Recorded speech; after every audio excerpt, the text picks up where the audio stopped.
भाई सिलेंडर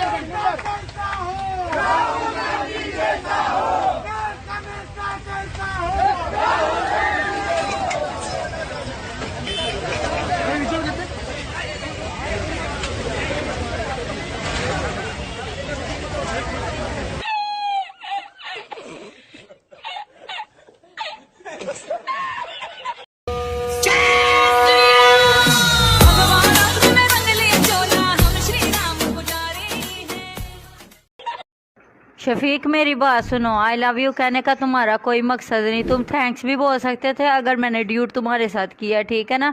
इसका मतलब ये नहीं है कि तुम मुझे आई लव यू बोल दो। मेरा कहना इतना ही है कि ढांचा नहीं बचा, मुझे कोई गम नहीं इस बात का, और ढांचे के टूटने का न मुझे कोई खेद है, न कोई पश्चाताप है, न कोई प्रायश्चित है। तो इसका मतलब no regret, no repentance, no sorrow, no grief. तो इसका मतलब है कि आपकी इच्छा थी। इच्छा नहीं, इच्छा तो राम मंदिर की थी। गम नहीं है। हाँ, वो टूटने के बाद बहुत से लोग कहते हैं कि साहब ये 6 दिसंबर 1992 घटना राष्ट्रीय शर्म की बात है। मैं कहता हूँ 6 दिसंबर 1992 की घटना राष्ट्रीय शर्म का विषय नहीं है, राष्ट्रीय गर्व का विषय है।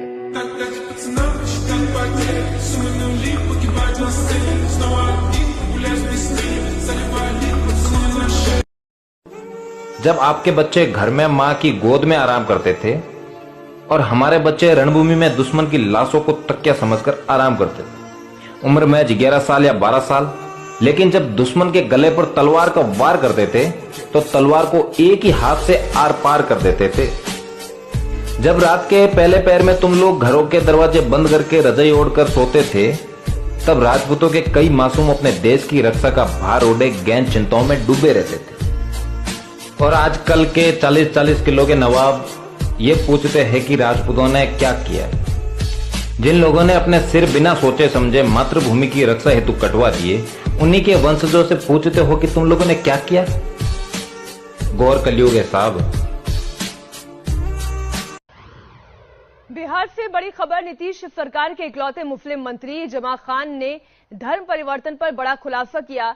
जमा खान ने दावा किया है कि उनके पूर्वज हिंदू थे जो धर्म बदलकर मुसलमान बन गए। इतना ही नहीं, उन्होंने ये भी दावा किया उनके खानदान के लोग आज भी हिंदू हैं, जिनसे उनके रिश्ते आज भी कायम हैं। आपको सबसे पहले जमा खान का कबूलनामा सुनाते हैं और फिर आपको उनका बैकग्राउंड भी दिखाएंगे। धर्म परिवर्तन का मतलब उसके मोहब्बत से आप कर सकते हैं, भाईचारा से कर सकते हैं, उसको समझ में आया तो कर सकते हैं। हमको मान लीजिए, मैं राजपूत था, मैं हिंदू था, राजपूत था। हमारे बुजुर्ग जो हम लोग आए यहाँ से, बैसवाड़ा से आए, बैस ठाकुर थे हम लोग। हमारे पूर्वज जयराम से भगवान सिंह थे। 2 लोग हमारे यहाँ आए, यहाँ लड़ाई छिड़ी, वो जीते। भगवान सिंह थे, वो इस्लाम कबूल कर लिए, मुसलमान हो गए। जो खानदान हम लोगों का है, बगल में मेरा परिवार, बगल में सरिया गांव है, जहाँ खानदान है जयराम सिंह खानदान है। हम दोनों का आज भी आना जाना सब कुछ है, तो सब मोहब्बत होता है। परिवर्तन कोई जबरी हम है, लाख कोई पिस्टल थमा दे तो मैं धर्म परिवर्तन कर लूंगा, नहीं करूंगा।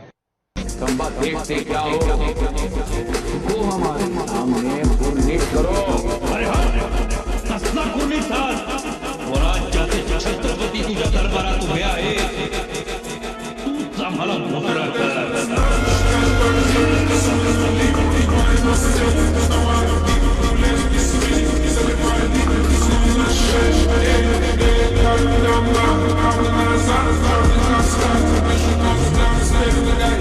नायको को रोको, नायको को रोको। Yes sir. नायको को रोको। Affirmative sir.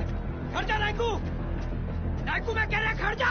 ओए खड़ जा, ओए नायकू मैं कह रहा रुक जा। ओए खड़ जा, नहीं तो मैं गोली चला देनी है। नायकू रुक जा, रुक।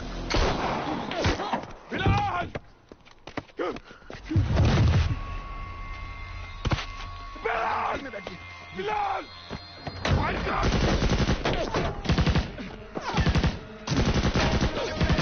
छोड़ना नहीं इसको।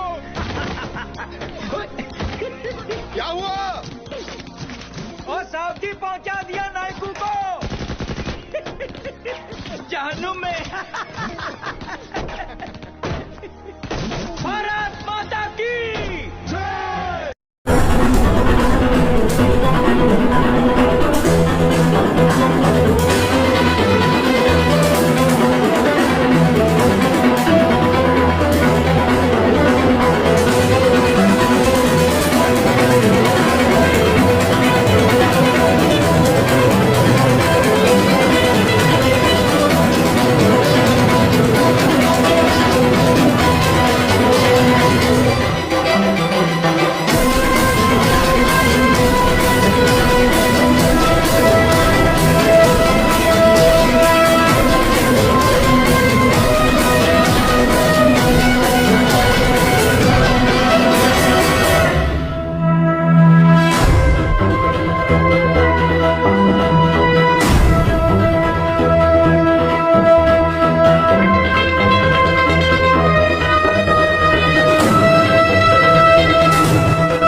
मैम अगर आपको मौका मिले किसी इंडियन से शादी करने का तो क्या कर ले? नहीं, अगर मुस्लिम हो तो फिर सोचा जा सकता है। ये बताइए कि अगर इंडिया में कोई आपको मुस्लिम लड़की मिल जाए, लड़का अच्छा हो, हैंडसम हो, नॉन मुस्लिम, इंडियन है, मुस्लिम नॉन मुस्लिम का कोई सीन नहीं। आप बताएं आपको क्या डिमांड चाहिए? नहीं, मुस्लिम हो तो फिर सोचा जा सकता है, वरना फिर सॉरी। इंडियन लड़के से, इंडियन मुस्लिम भी हो वो, ठीक है, इंडियन मुस्लिम लड़के से शादी कर ले। इंडियन लड़का अगर मुसलमान हो तो ऑफ कोर्स शादी करूंगी, अगर वो मेरे मजहब का नहीं हो तो दफा दूर, मुझे क्या पड़ी हुई है। मुस्लिम हो बस, कंट्री कोई मैटर नहीं करती, मुस्लिम हो। इंडियन लड़के जो पाकिस्तानी लड़कियों से शादी के ख्वाहिशमंद है, उन्हें आप क्या मैसेज देना चाहेंगी?